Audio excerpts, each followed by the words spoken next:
பரிசுத்த நாமம் மகிமைப்படுவதாக.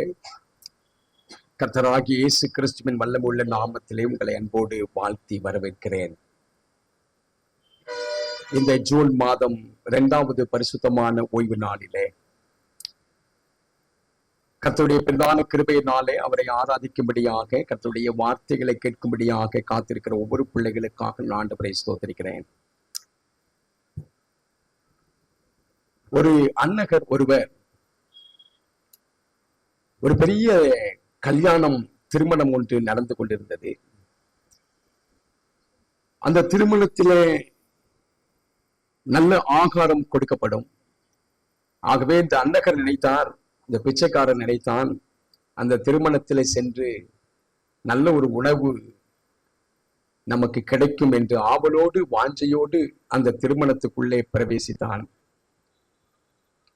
அங்க இருக்கிற காவலர்கள் அந்த அன்னகரை பிடித்து அவரை வெளியில இழுத்து புறம்பாக தள்ளி போட்டார்கள்.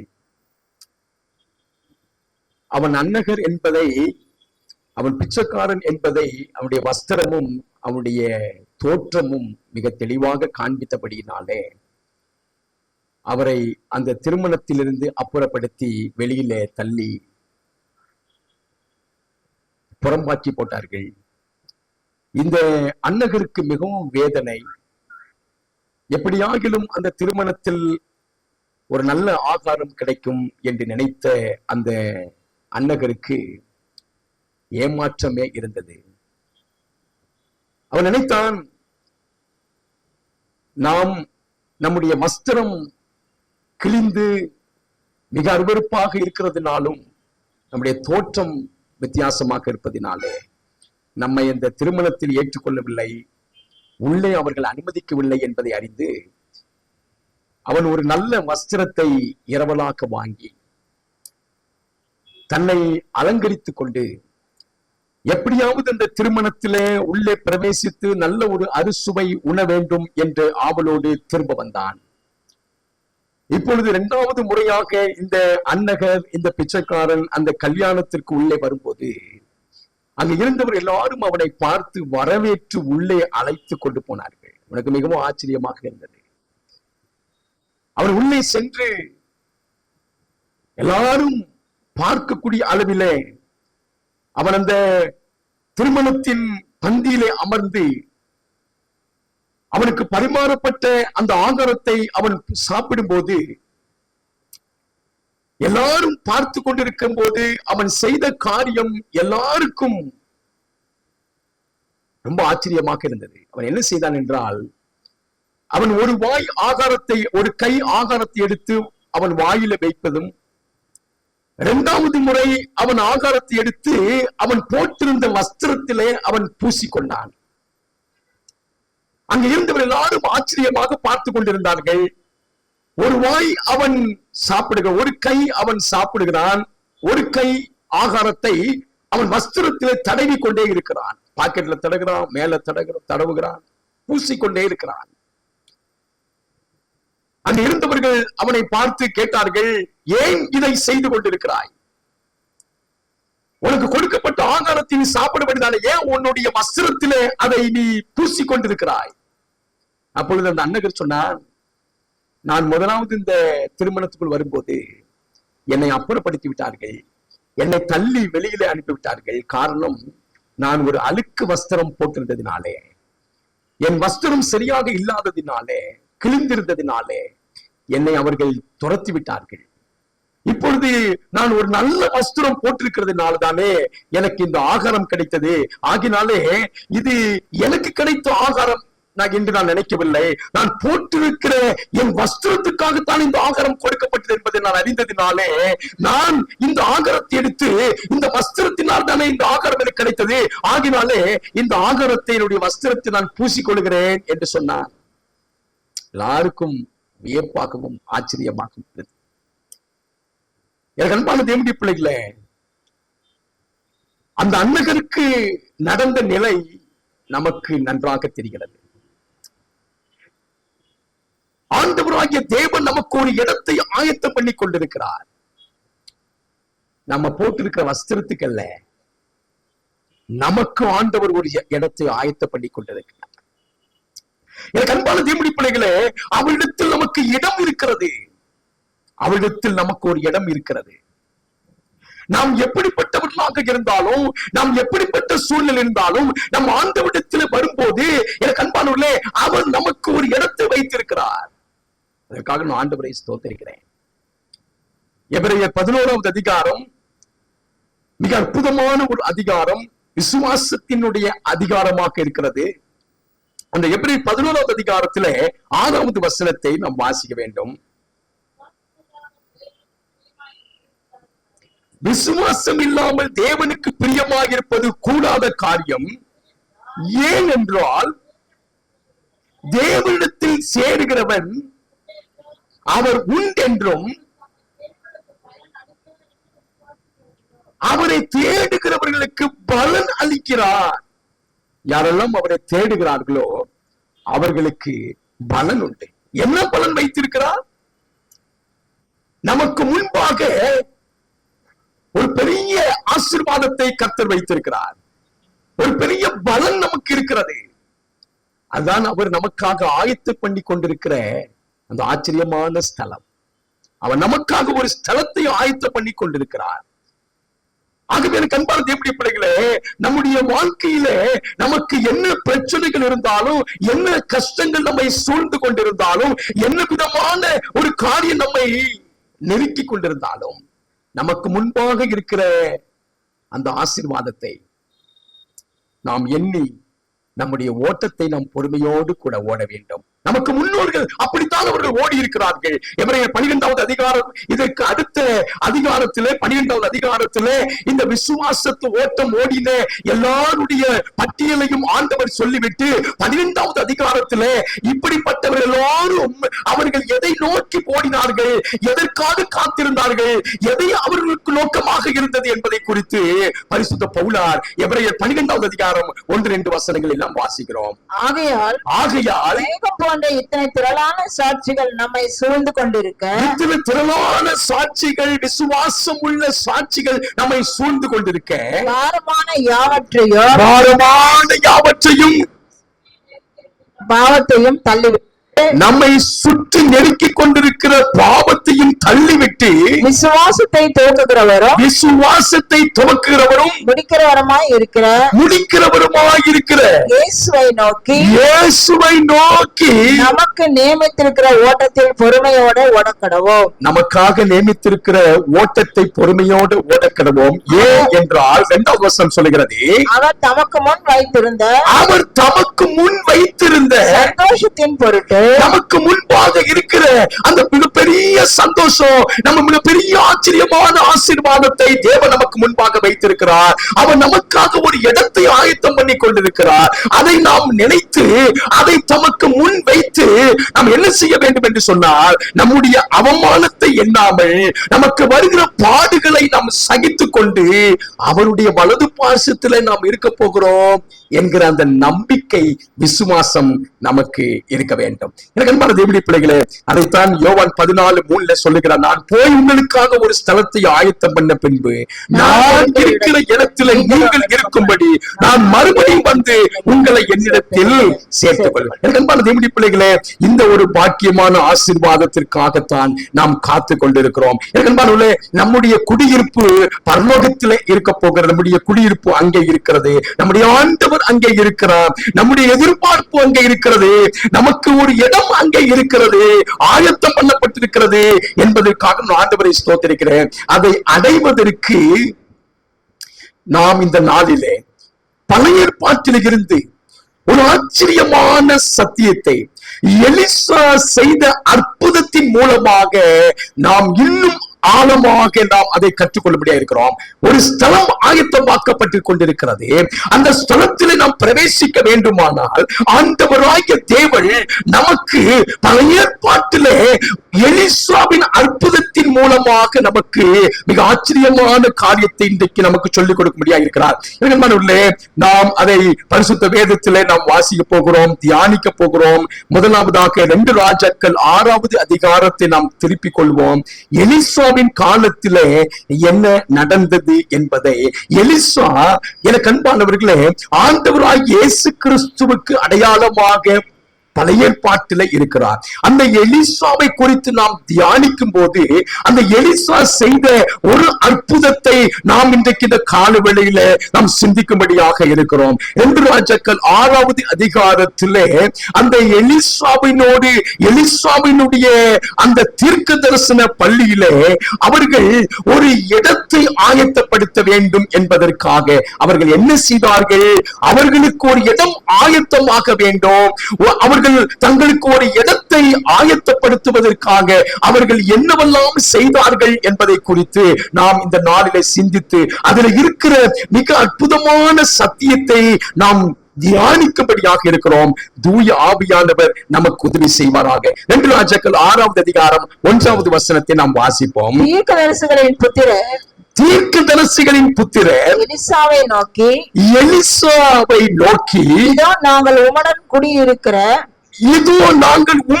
குடியிருக்கிற இந்த இடம் எங்களுக்கு நெருக்கமாய் இருக்கிறது. எனக்கு அன்பான தேவனுடைய பிள்ளைகளே, இப்பொழுது அந்த தீர்க்கதரிசிகளின் புத்திரர்கள் எலிசாவை நோக்கி சொல்லுகிறார்கள், நாங்கள் இருக்கிற இடம் எங்களுக்கு நெருக்கமாய் இருக்கிறது. ஆகவே நாங்கள் என்ன செய்ய வேண்டும் என்றால் எங்களுக்கு ஒரு இடத்தை ஆயத்தப்படுத்த வேண்டும்.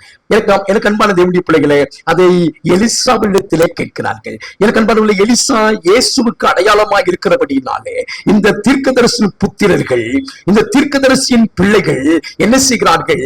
எலிசாவிடத்தில் கேட்கிறார்கள், நாங்கள் இருக்கிற இடம் நெருக்கமாக இருக்கிறது, நாங்கள் இருக்கிற இடம் எங்களுக்கு போதாது, நாங்கள் இருக்கிற இடம் எங்களுக்கு மிக கடுமையாக இருக்கிறது, ஆகவே எங்களுக்கு ஒரு இடத்தை ஆயத்தப்படுத்த வேண்டும். அன்பான தேவனுடைய பிள்ளைகளே, இன்றைக்கும் ஆண்டவராகிய இயேசு கிறிஸ்து நமக்கு முன்பதாக அவர் சொல்லி இருக்கிறார், உங்களுக்கு ஒரு இடத்தை, ஒரு ஸ்தலத்தை ஆயத்த பண்ண போகிறேன்.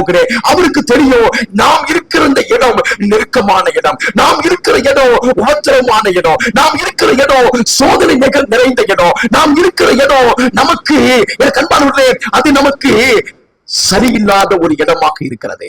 ஆகவே உங்களுக்கு ஒரு ஸ்தலத்தை ஆயத்த பண்ணுகிறேன் என்று ஆண்டவராய் இயேசு கிறிஸ்து சொல்லியிருக்கிறார். இப்பொழுது எலிசாவினிடத்திலே எங்களுக்கு ஒரு ஸ்தலத்தை ஆயத்த பண்ண வேண்டும் என்று கேட்கிறார்கள். அடுத்த வசனத்தை நாம் வாசிப்போம். 2 ராஜாக்கள் 6வது அதிகாரம் 2வது வசனத்தை பாருங்கள். யோர்தான் மட்டும் போய் இப்பொழுது அந்த ஸ்தலத்தை ஆயத்தம் பண்ணுவதற்காக அவர்கள் எங்கே போனார்கள் என்றால் யோர்தானுக்கு போனார்கள்.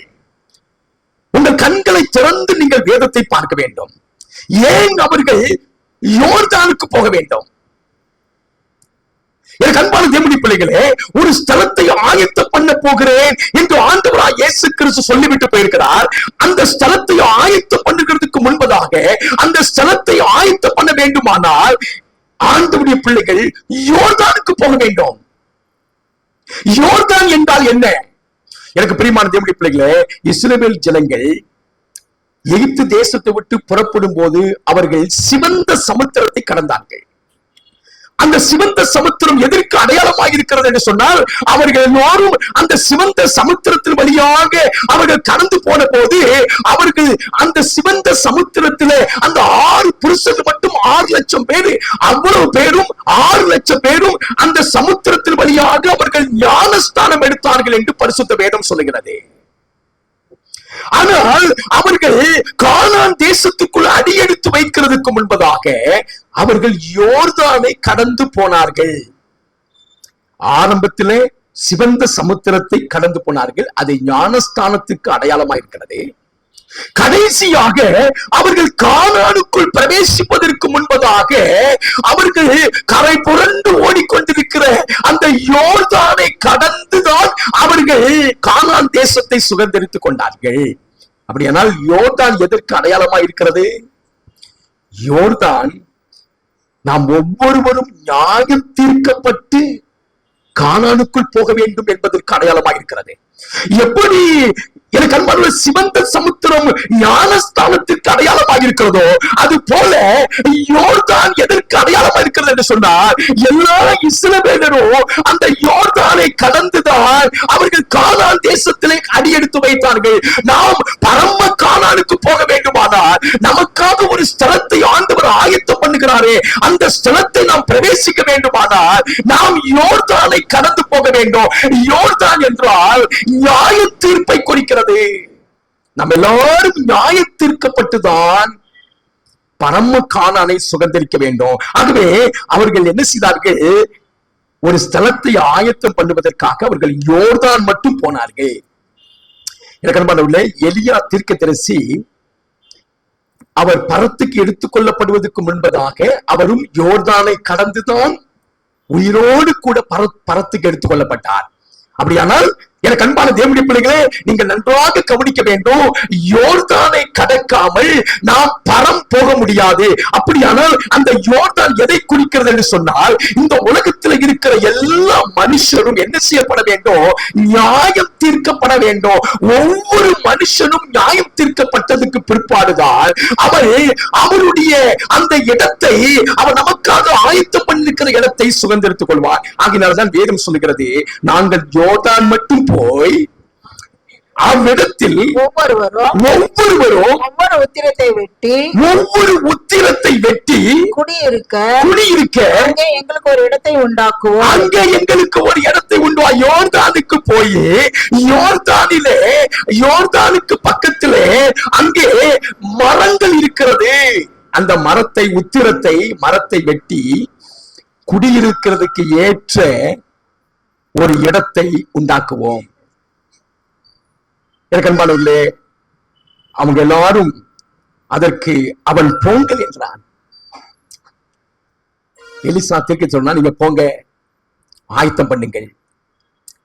எனக்கு அன்பான தேவனுடைய பிள்ளைகளே, அவர்கள் குடியிருப்புக்காக மரத்தை வெட்டி கொண்டு வர வேண்டியதாக இருந்தது. அது எங்கே என்றால் யோர்தானுக்கு அருகிலே. யோர்தான் மட்டும் போய் அந்த மரத்தை வெட்டி வர வேண்டும். ஏன் யோர்தான் மட்டும் போக வேண்டும்? அவ்விடத்தில் ஒவ்வொருவரும் ஒவ்வொரு உத்திரத்தை வெட்டி குடியிருக்கிறதுக்காக அங்கே ஒரு இடத்தை ஆயத்தம் பண்ண வேண்டும். எனக்கு அன்பானவர்களே, ஆண்டவர் நான் போய் ஒரு ஸ்தலத்தை ஆயத்தம் பண்ணுகிறேன் என்று சொன்னாரே, அந்த ஸ்தலத்தில் நாம் போக வேண்டுமானால் நாம் யோர்தானை கடந்துதான் போக வேண்டும். யோர்தான் என்பதற்கு நியாய தீர்ப்பு என்று நாம் பரிசுத்த வேதத்தில் அறிந்திருக்கிறோம். எனக்கு அன்பானவர்களே, அந்த நியாய தீர்ப்பை நாம் அடைந்து நியாயம் தீர்க்கப்பட்டு நாம் பரத்துக்கு நாம் போகிறோம். அப்படி நாம் அவரோடு கூட நமக்கு இடத்தை ஆண்டவர் ஆயத்தப்படுத்தும்படியாக இருக்கிறார். அதைத்தான் எனக்கு அன்பான தேவனுடைய பிள்ளைகளை பரிசுத்த வேதத்தில் நாம் வாசி அவர்கள் யோர்தானை கடந்து கானானுக்கு போனார்கள் இஸ்ரவேல் ஜனங்கள். எலியா யோர்தான் மட்டும் வந்து பரத்துக்கு எடுத்துக் கொள்ளப்பட்டார். ஆண்டவராய் இயேசு கிறிஸ்து அவர் யோர்தான்ல ஞானஸ்தானம் எடுத்து அவர் கரையேறின பொழுது பரிசுத்த ஆவியினால் நிரப்பப்பட்டவராய் இருந்தார். ஆண்டவருடைய ஊழியத்தை அவர் செய்தார்.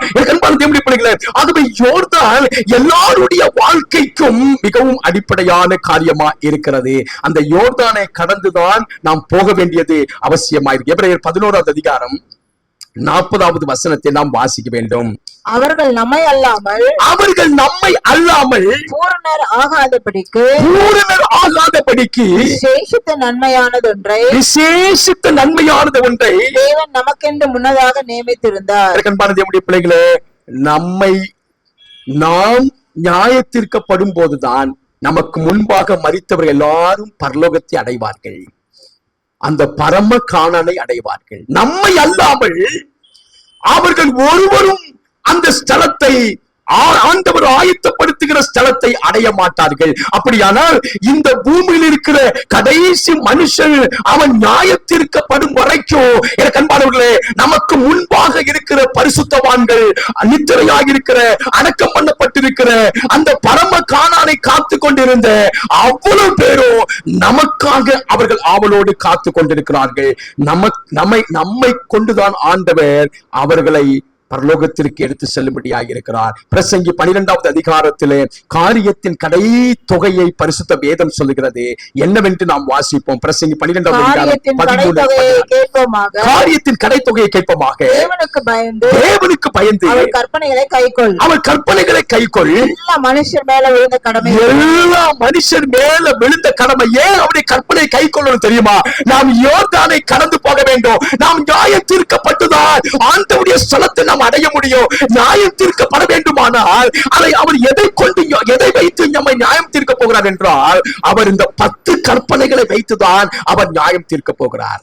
20வது அதிகாரத்திலே 1வது வசனத்தில் இருந்து 17 வசனங்கள் முடிய அவர் தம்முடைய சொந்த விரலினால் எழுதி கொடுத்த அந்த 10 கட்டளைகள் ஆகிய அவருடைய சட்ட திட்டமான அந்த பிரமாணத்தை வைத்துதான் நம்மை நியாயத்தீர்ப்பு உண்டு பண்ணி நியாயம் தீர்க்கப்பட்டு நம்மை கானானுக்கு பரம கானானுக்கு கொண்டு போக போகிறார். அதைத்தான் பிரசங்கி சொல்லுகிறார். எனக்கு காரியத்தின் கடைத்தொகையை கேட்போமாக தேவனுக்கு பயந்து அவர் கற்பனைகளை கை கொள்ளுங்கள். எல்லா மனுஷன் மேல் விழுந்த கடமை இதுவே. ஒவ்வொரு கிரியையும் அந்தரங்கமான ஒவ்வொரு காரியத்தையும் நன்மையானாலும் தீமையானாலும் தேவன் நியாயத்திலே கொண்டு வருவார். அதுதான் யோர்தான் பிரியமானவர்களே. தேவன் நியாயத்திலே கொண்டு வருகிற காரியத்தை தான் பரிசுத்த வேதத்திலே யோர்தானாக குறிக்கப்பட்டிருக்கிறது. ஒரு முறை நாம் ஞானஸ்தானம் எடுத்தோம். அது சிவந்த சமுத்திரத்தில் அடையாளமாயிருக்கிறது. இன்னொரு முறை நாம் யோர்தானை கடக்க வேண்டும்.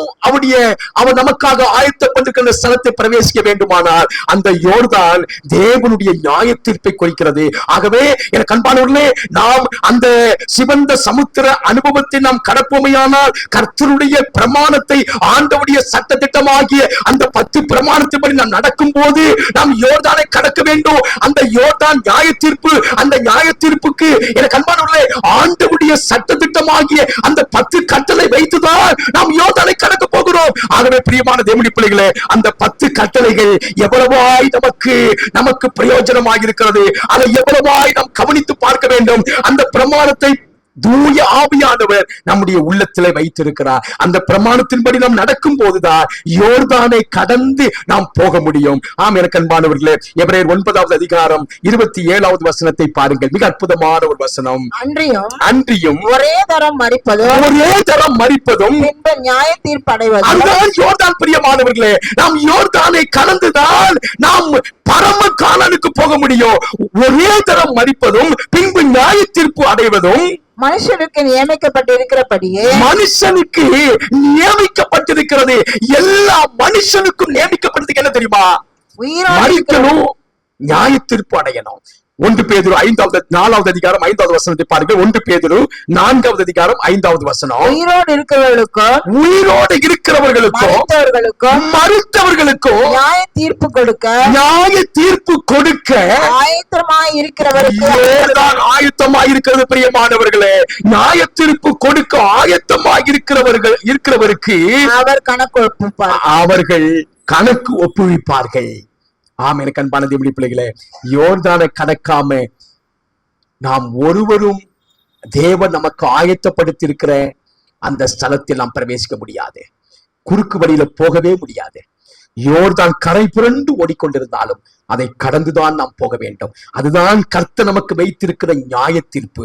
அந்த நியாய தீர்ப்புல நாம எனக்கு அன்பான தேவனுடைய பிள்ளைகளை அதை கடந்து அந்த நியாய தீர்ப்புல நாம ஆண்டவருடைய சமூகத்தை ஒப்படைத்து அந்த நியாய தீர்ப்புக்காக ஆண்டவருடைய சமூகத்தில நம்முடைய பாவங்களை அறிக்கை செய்து நாம் பாவம் இல்லாதவர்களாக அந்த யோர்தானை கடக்க வேண்டும். அதுதான் அந்த யோர்தான் கரை புரண்டு ஓடுகிற யோர்தான் என்று பரிசுத்த வேதத்தில் சொல்லுகிறது.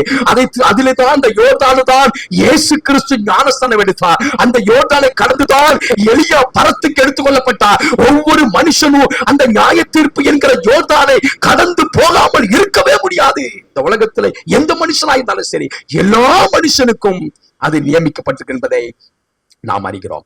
எலிசாவின் காலத்தில் நடந்தது என்ன?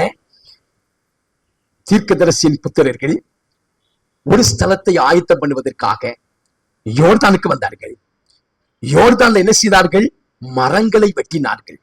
எனக்கு அன்பானவர்களே, அதே அதிகாரத்தில் நாம் வாசிக்கிறோம். 2 ராஜாக்கள் 6வது அதிகாரம் இரண்டாவது வசனத்துல நாங்கள் குடியிருக்கிறதுக்காக யோர்தான் மட்டும் போய் நான் யோர்தான் மட்டும் போய் அவ்விடத்தில் ஒவ்வொருவரும் ஒவ்வொரு உத்திரத்தை வெட்டி ஒவ்வொருவரும் ஒவ்வொரு மரத்தை வெட்டி கொண்டு வர வேண்டும். உத்திரத்தை வெட்டி குடியிருக்க அங்கே எங்களுக்கு ஒரு இடத்தை உண்டாக்குவோம் எனக்கு என்றார்கள். அன்பானவர்களே, ஆண்டவராகிய இயேசு கிறிஸ்து நான் போய் ஒரு ஸ்தலத்தை ஆயத்தப்படுகிறேன் சொன்னாரே, அது யாருக்காக என்றால் இந்த பூமியிலிருந்து ஒவ்வொரு மரமும் வெட்டப்பட்டு நியாயம் தீர்க்கப்பட்டு அவர்கள் அந்த அவர் நமக்காக ஆயத்தம் பண்ணிருக்கிற அந்த ஸ்தலத்தில் நம்மை கொண்டு போக வேண்டும்.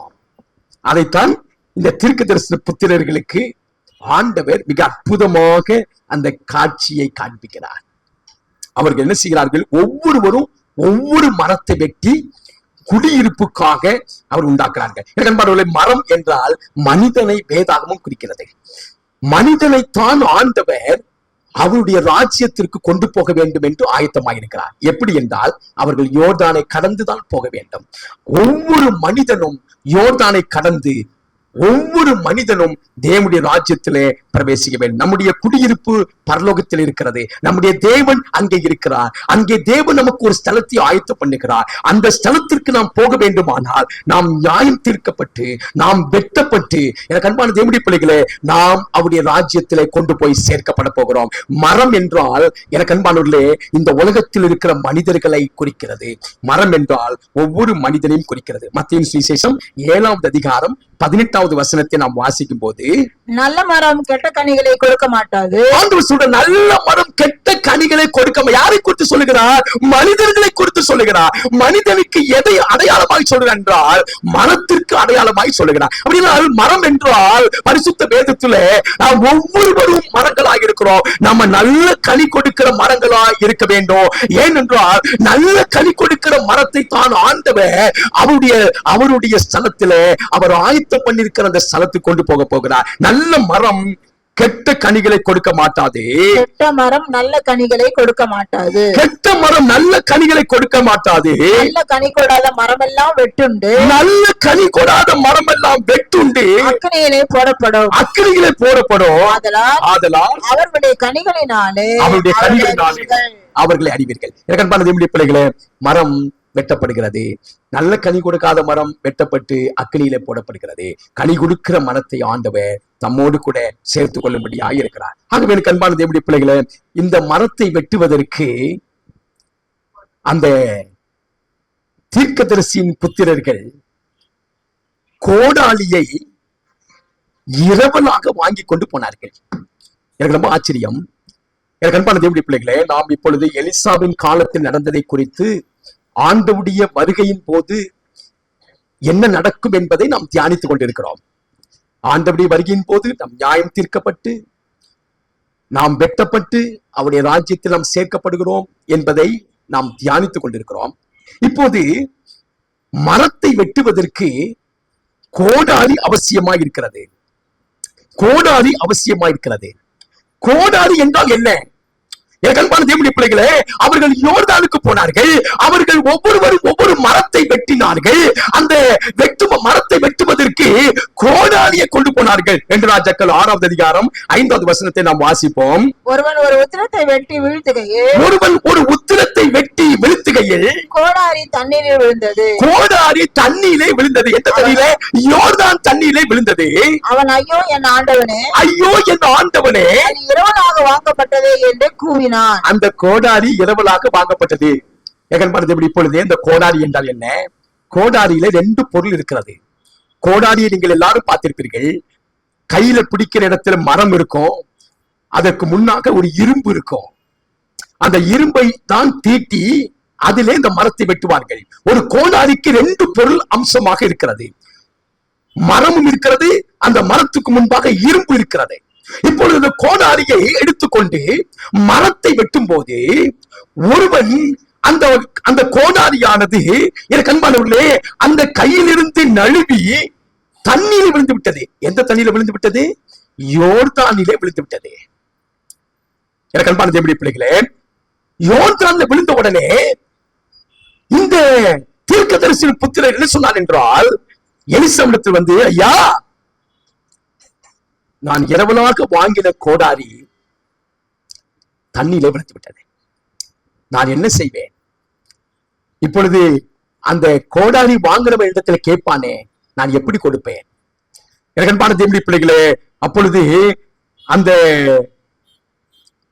எலிசா தீர்க்கதரிசி என்ன செய்தார் என்பதை நீங்கள் உன்னிப்பாக கவனித்து பார்க்க வேண்டும். இந்த கோடாரி என்ன என்பதையும், இந்த கோடாரி தண்ணீர் விழுந்தது என்ன என்பதையும், அந்த கோடாரி எப்படி அந்த எலிசா தீர்க்கதரிசி எடுத்து அந்த தீர்க்கதரிசி புத்திரன் கையில் கொடுத்தார் என்பதையும் நாம் இப்பொழுது மிகவும் கருத்தாக நாம் சிந்திக்கும்படியா இருக்கிறோம். ஆம், எனக்கு அன்பான தேவனுடைய பிள்ளைகளே, எனக்கு அன்பானவர்களே, பரிசுத்த வேதத்திலே மத்தேயு சுவிசேஷம் 3வது அதிகாரம் 10வது வசனத்தை நாம் வாசிக்கும் பொழுது விதமாக ஆண்டவராய் இயேசு கிறிஸ்து சொல்லுகிறார், இப்பொழுது கோடாரியானது மரங்களின் வேர் அருகே வைத்திருக்கிறது. கோடாரி எங்க வைக்கப்படும்? மரத்தின் வேர் அருகே வைக்கப்பட்டிருக்கிறது.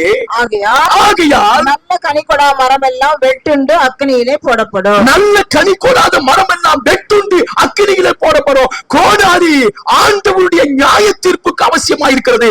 கோடாரி எனக்கு அன்பானவர்களே, மரத்தை வெட்டி அக்கினியிலே போடுவதற்கும் சேகரிப்பதற்கும் பிரயோஜனப்படுத்துவதற்கும் கோடாரி அவசியமாயிருக்கிறது. அதைத்தான் நாம் பரிசுத்த வேதத்திலே நாம் பார்க்கிறோம். எனக்கு அன்பான தேவனுடைய பிள்ளைகளே, இந்த கோடாரி 2 பொருளால் செய்யப்பட்டது என்று சொன்னேன். ஒன்று மரம் கைப்பிடியாக இருக்கிறது, இன்னொன்று இரும்பு, அது மரத்தை வெட்டுகிறதாக இருக்கிறது. இந்த கோடாரி எனக்கு அன்பானவர்களே, மனுஷனுடைய வாழ்க்கையிலே ஆண்டவர் 2 காரியத்தை வைத்திருக்கிறார். அந்த மரம் என்றால் மனுஷனுடைய சரீரத்தை குறிக்கிறது, அந்த இரும்பு நம்முடைய ஜீவனை குறிக்கிறது, ஜீவனை குறிக்கிறது. மூன்றாவதாக இந்த 2ம் நமக்கு ஆண்டவர் இரவலாக கொடுத்தது. நம்முடைய சரீரமும் நம்முடைய ஜீவனும் நமக்கு சொந்தமானது அல்ல. இந்த சரீரமும் இந்த ஜீவனும் நமக்கு சொந்தமானது அல்ல, அது இரவலாக வாங்கப்பட்டது.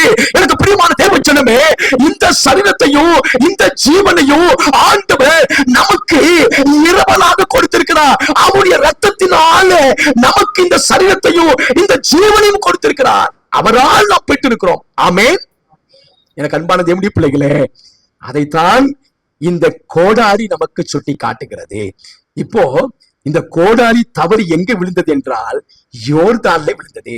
அப்பொழுது அந்த அந்த தீர்க்கதரிசியின் புத்திரர் எலிசாவிடத்துல சொல்றாங்க, என்ன சொல்றாங்கன்னா, கோடாரி தண்ணீர விழுந்து விட்டது என்று சொல்லும் போது அந்த தீர்க்கதரிசி கேட்கிறாரு, அது எங்க விழுந்தது என்று கேட்கிறார். அது எங்க விழுந்தது என்று கேட்கிறார். தேவனுடைய பிள்ளைகளே, ஏன் எலிசா தீர்க்கதரிசி அது எந்த இடத்தில் விழுந்தது என்று கேட்க வேண்டும்? கோடாரி எங்க விழுந்தா என்ன? அற்புதம், அற்புதம் தானே. கோடாரி எந்த இடத்தில் விழுந்தது என்று அந்த தீர்க்கதரிசி புத்திரத்தில் ஏன் கேட்க வேண்டும் என்று ராஜாக்கள் 6வது அதிகாரம் 6வது வசனத்தை கவனியுங்கள். தேவனுடைய மனுஷன் அது எங்கே விழுந்தது என்று கேட்டான். எலிசா தீர்க்கதரிசி அந்த தீர்க்கதரிசி புத்திரரை பார்த்து எங்க விழுந்துச்சு பாரு கேட்கிறாரு. கேட்டான். அவன் அந்த இடத்தை காண்பித்த போது, அந்த இடத்தையும் அவன் காண்பிக்கிறான். இந்த இடத்தில் தான் விழுந்தது என்பதையும் அவன் காண்பித்த போது ஒரு கொம்பை வெட்டி, இப்போ தீர்க்கதரிசி என்ன செய்யறார் பாருங்க, அந்த கோடாரியை எடுக்க வேண்டும் என்பதற்காக அவர் ஒரு வார்த்தை சொன்னா கோடாரி மேல வந்திருக்கும். ஆனா தீர்க்கதரிசி என்ன செய்யறாரு, ஒரு கொம்பை எடுக்கிறாரு. எனக்கு பிரியமான தேவச்சனமே, இப்போது நீங்க ரொம்ப கவனிக்க வேண்டும். யோர்தான் தண்ணியில, யோர்தான் நதியில அந்த கோடாரி விழுந்து விட்டது. அந்த கோடாரி எடுப்பதற்காக எலிசா தீர்க்கதரிசி ஒரு கொம்பை எடுக்க வேண்டும் என்று சொல்லுகிறார். அந்த கொம்பு என்றால் என்ன? இப்போ நாம நம்முடைய ஜீவன், நம்முடைய சரீரம் இந்த கோடாலி, இந்த கோடாலி யோர்தான்ல, அதாவது நியாய தீர்ப்பில விழுந்து விட்டது. அந்த நியாய தீர்ப்பில இருந்து நம்மை எடுப்பதற்காக, மீட்பதற்காக, நம்மை நியாயம் தீர்த்து நம்மை அவருடைய ராஜ்யத்தில் கொண்டு போவதற்காக, எனக்கு அன்பானவர்களே, இப்பொழுது எலிசா தீர்க்கதரிசி என்ன செய்கிறார் என்றால், ஒரு புதிய கொம்பை எடுக்கிறார். அந்த கொம்பை கொண்டுதான் அற்புதம் செய்ய போகிறார். எனக்கு அன்பானவர்களே, இந்த கொம்பு யார் என்றால், எலிசா தீர்க்கதரிசி எடுத்த இந்த கொம்பு என்னவென்றால், அது கர்த்தராகிய இயேசு கிறிஸ்துவை அடையாளப்படுத்துகிறது. எனக்கு அன்பானவர்களே, அந்த கொம்பை வைத்துதான் தண்ணீரை விழுந்த அந்த கோடாரியை எலிசா தீர்க்கதரிசி தொடர்ந்து வாசிக்க. தேவனுடைய மனுஷன் அது எங்கே விழுந்தது என்று கேட்டான். அவன் அந்த இடத்தை காண்பித்த போது ஒரு கொம்பை வெட்டி அதை அங்கே எரிந்து அந்த இரும்பை மிதக்க பண்ணி,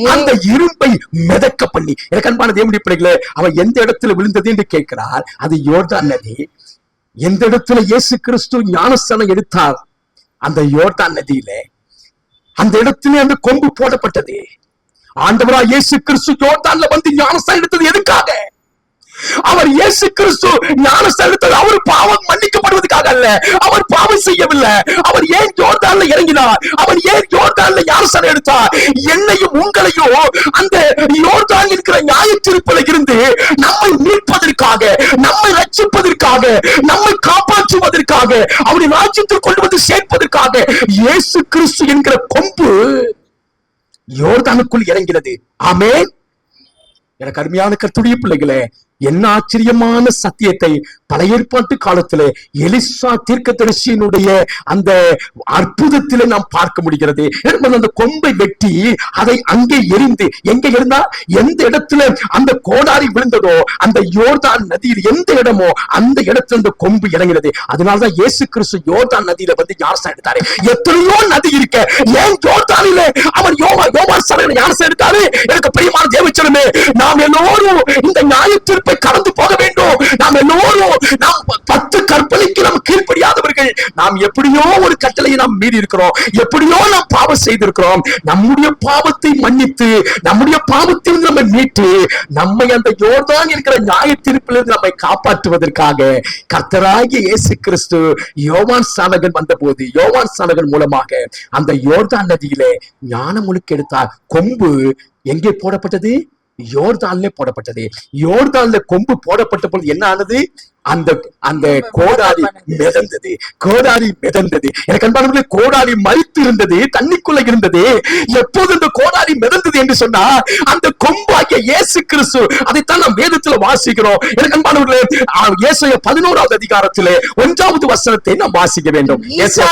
அடிமரத்திலிருந்து ஒரு துளிர் தோன்றி, ஈசா என்னும் அடிமரத்திலிருந்து ஒரு துளிர் தோன்றி, அவன் வேர்களிலிருந்து ஒரு கிளை எழும்பி செழிக்கும். ஒரு கிளை, அதுதான் எலிசா தீர்க்கதரிசி எடுத்த அந்த கொம்பு, அந்த கிளை. அந்த கிளை எடுத்துதான் அற்புதம் செய்தார். இன்னைக்கு இயேசு கிறிஸ்துவால தான் நம்ம அற்புதம் நம்முடைய வாழ்க்கையில. இயேசு கிறிஸ்துவால தான் நாம் மீட்கப்படுகிறோம். அவர் நமக்கு ஒரு ஸ்தலத்தை ஆயத்தம் பண்றது மட்டுமல்ல, அவர் யோர்தான்ல இறங்கி நம்முடைய பாவங்களுக்காக நாம் மீட்கப்பட வேண்டும் என்பதற்காக, நாம் அந்த நியாயத்தீர்ப்பில் இருந்து காப்பாற்றப்பட வேண்டும் என்பதற்காக அவர் நமக்காக ஞானஸ்தானம் எடுத்தார். எனக்கு அன்பான தேவனுடைய பிள்ளைகளே, இன்றைக்கு விளங்குகிறதா ஏன் இயேசு கிறிஸ்து ஞானஸ்தானம் யோர்தான்ல எடுக்க வேண்டும் என்று தெரிகிறதா? எனக்கு அன்பானவர்களே, ஒரு கிளை எழும்பி செழிக்கும். நம்மை செழிக்க பண்ணுகிற கிளைதான் இயேசு கிறிஸ்து. நாம் மரித்திருந்தோம், நாம் யோர்தான்ல கிடந்தோம், நாம் இரவலாக வாங்கப்பட்டோம். நம்முடைய சரீரமோ நம்முடைய ஜீவனோ இரவலாக வாங்கப்பட்டது. அதுதான் கோடாலி. இப்ப கோடாலி யோர்தான் நதிக்குள்ள கிடக்கிறது. அதை எப்படி எடுப்பது? அதை யார் எடுப்பது? அதை யார் மீட்பது? அதுக்கு தான் ஒரு கிளை எழும்ப வேண்டும். அந்த கிளை தான் ஈசா எனும் அடிமரத்திலிருந்து ஒரு துளிர் தோன்றி அவன் வேர்களிலிருந்து ஒரு கிளை எழும்பி செழிக்கும். எரேமியா 33வது அதிகாரம் 15வது வசனத்தை பாருங்கள். அந்நாட்களிலும் அக்காலத்திலும் தாவீதுக்கு நீதியின் கிளையை முளைக்க பண்ணுவேன். தாவீதுக்கு நீதியின் கிளையை முளைக்க, இந்த கிளையை தான் எடுத்து எலிசா அற்புதம் செய்தார். நீதியின் கிளையை முளைக்க பண்ணுவேன். அவர் பூமியிலே நியாயத்தையும் நீதியையும் நடப்பிப்பார். அவர் பூமியிலே நியாயத்தையும் நீதியையும் நடப்பிப்பார். எனக்கு அன்பானவர்களே, அநேக வசனம் இருக்கிறது. சகரியா இன்னும் அதிகமா அற்புதமா சொல்றாரு. சகரியா 3வது அதிகாரம் 8வது வசனத்தை பாருங்கள். இப்பொழுதும் பிரதான ஆசாரியனாகிய யோசுவாவே, நீ கேள். உனக்கு முன்பாக உட்கார்ந்திருக்கிற உன் தோழரும் கேட்க கடவார்கள். இவர்கள் அடையாளமாய் இருக்கிற புருஷன், இவர்கள் அடையாளமாய் இருக்கிற புருஷன், இதோ கிளை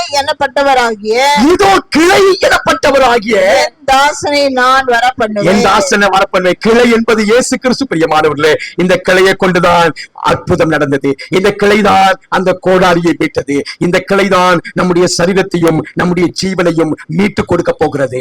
எதில இருந்து? நியாய தீர்ப்பில் இருந்து நம்மை மீட்டு கொடுக்க போகிற ஆண்டவராய் இயேசு கிறிஸ்து நமக்காக பரலோகத்தில் வாதாடி கொண்டிருக்கிறார். பிதாவின் சமூகத்தில் நமக்காக பரிந்து பேசிக் கொண்டிருக்கிறார். நமக்காக அவர் யோர்தான்ல இறங்குறது மாத்திரமல்ல, அவர் நமக்காக நியாய தீர்ப்பு கொடுத்து கொண்டிருக்கிறார். நியாய தீர்ப்பு முழுவதும் பிதாவாகிய தேவன் இயேசு கிறிஸ்துவிடத்திலே கொடுத்து விட்டார். அவர் எனக்கு அன்பானவர்களே, நம்முடைய பாவங்களை மன்னித்து நம்மை அவர் எனக்கு அன்பானவர்களே அவரோடு கூட சேர்த்துக் கொள்ளும்படியாக இருக்கிறார். எனக்கு அன்பானவர்களே, இந்த எலிசா தீர்க்கதரிசி எலிசா தீர்க்கதரிசியினுடைய பள்ளியில இருந்த அந்த தீர்க்கதரிசன புத்திரர்கள், அவர்கள் இடம் நெருக்கமாக இருக்கிறது, வசதியாக இல்லை, இன்னொரு இடத்தை ஆயத்தப்பட வேண்டும், அதற்கு மரம் தேவை, மரம் இருந்தாதான் இடத்தை கட்ட முடியும், இடம் வாய்க்கும். மரத்தை வெட்ட போகும்போது கோடாரியை ஒரு புத்திரர் தவற விட்டு யோர்தான்ல விழுந்தது. அந்த யோர்தான்ல விழுந்த அதே இடத்துல எலிசா தீர்க்கதரிசி ஒரு கிளையை எடுத்து இயேசு கிறிஸ்துவை கொண்டு ஒரு அற்புதத்தை செய்து, எனக்கு அன்பானவர்களே, இரவலாய் வாங்கப்பட்ட இந்த சரீரத்தையும் ஜீவனையும் இயேசு கிறிஸ்து நமக்காக மீட்டு கொடுத்திருக்கிறார் என்பதை அடையாளமாக எலிசா தீர்க்கதரிசி மூலமாக செயல்படுத்த அற்புதத்தை எண்ணி இந்த காலையில் நம்ம ஆண்டுக்கு நன்றி செலுத்த வேண்டும். பரிசுத்த வேதம் சொல்லுகிறது, லூக்காவின் சுவிசேஷம் 19வது அதிகாரம் 10வது வசனத்தை நாம் வாசித்து முடிப்போம். இழந்து போனதை தேடவும் ரட்சிக்கவுமே.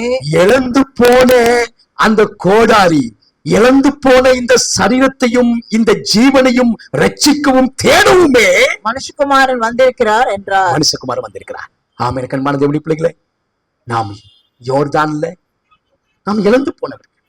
நாம் நியாய தீர்ப்புக்கு நம்மால நிற்க முடியாதுங்க. நியாய தீர்ப்புக்கு முன்னால் நம்ம நிற்கவே முடியாது, நிர்கதியற்றவர்கள். ஆனால் இயேசு கிறிஸ்து என்கிற கிளை, இயேசு கிறிஸ்து என்கிற கிளை நம்ம இந்த யோர்தானிலே மடிந்து போய் கிடந்த அந்த கோடாரியை மேலே கொண்டு வரும்படியாய் செய்யும். இன்னைக்கு ஆண்டவராய் இயேசு கிறிஸ்து இல்லைன்னா நம்முடைய வாழ்க்கையில மேன்மை இல்லை, நம்முடைய வாழ்க்கையில மீட்பு இல்லை, நம்முடைய வாழ்க்கையில ரட்சிப்பு இல்லை. அந்த ஈசா எனும் அடிமரத்திலிருந்து தோன்றின அந்த கிளை ஆண்டவராகிய இயேசு கிறிஸ்து. அந்த ஆண்டவராகிய இயேசு கிறிஸ்துவை இந்த காலுகளை நோக்கி பார்ப்போம். ஆண்டவரே, நாங்கள் எத்தனை பாவிகளாக இருக்கிறோம், எங்களை மீட்கும்படியாக நீர் யோர்தான்ல இறங்கினீர் ஆண்டவரே. நீர் பிதாவுடைய வலது பாசத்தில் இருந்து எங்களுக்காக பரிந்து பேசிக் கொண்டிருக்கிற ஆண்டவரே, எங்களை மீட்கும்படியாக இருக்கிற ஆண்டவரே. எத்தனை அருமை, எத்தனை ஆசீர்வாதம். இந்த தெய்வம் போல வேறு தெய்வம் இல்லை பிரியமானவர்களே. நமக்காகவே பிதாவுடைய வலது பாசத்தில் இருந்து நம்மை அவரோடு கூட சேர்க்கும்படியாக அவளோடு இருக்கிறார். இந்த தேவனுக்கு நாம் எத்தனை நன்றி செலுத்தினாலும் கூடாது. அவ்வளவு ஆச்சரியமான தேவன். இன்றைக்கு எனக்கு அன்பான தேவனுடைய பிள்ளைகளே, நாம் இழந்து போன இடத்திலே வந்து அவர் யோர்தான்ல ஞானஸ்நானம் எடுத்து நம்ம எல்லாரையும் மீட்டுக் கொள்கிறார் என்றால் எத்தனை ஆச்சரியமான தேவன். அதைத்தான் இந்த காலை வேளையில ஆண்டவர் நமக்கு மிக அற்புதமாக எலிசாவின் தீர்க்கதரிசி மூலமாக சொல்லிங்க. நம்ம எல்லாரும் கர்த்தருடைய சமூகத்திலே நாம் ஆண்டவருக்கு நன்றி செலுத்தினவர்களாக, ஆண்டவருடைய திரு சமூகத்தில் நாம் ஸ்தோத்திரம் பண்ணினவர்களாக, நாம் எல்லாரும் ஆண்டவருக்கு நாம் மகிமை செலுத்தினவர்களாக, இவருக்காக மாத்திரம் வாழும்படியாய் நம்மை ஒப்பு கொடுத்து ஆண்டவருடைய சமூகத்தில் இருப்போம். கர்த்தர் நம்மை ஆசீர்வதிப்பாராக. God bless you. கர்த்தர் நம்மை ஆசீர்வதிப்பாராக.